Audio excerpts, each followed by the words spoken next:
તેમજ જે વસ્તુ ગબડતી સરકતી ગઈ થતી હોય તેવી વસ્તુ વિશે આપણે માહિતી મેળવવાની છે. તો આપણે જોઈએ કે આ કઈ વસ્તુ ગબડે છે.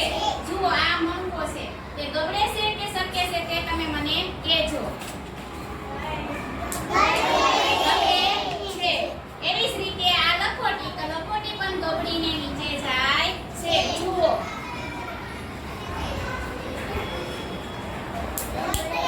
ગબડે છે. હવે આ શું છે? ઢાંકણ. તો તે ગબડે છે કે સરકે છે તે આપણે જોઈએ. સરકે છે. અને એવી જ રીતે આ રબર. રબર ગબડે છે કે સરકે છે તે જોઈએ આપણે. સરકે છે.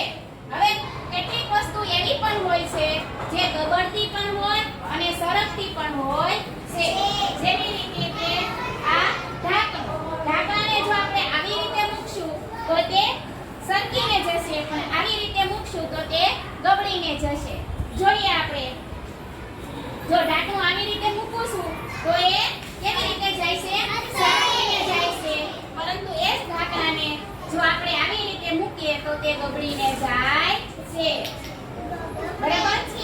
ગબડે છે. એવી જ રીતે આ કલર, ક્રેયોન કલર. કલરને જો આપણે આવી રીતે મૂકીએ તો તે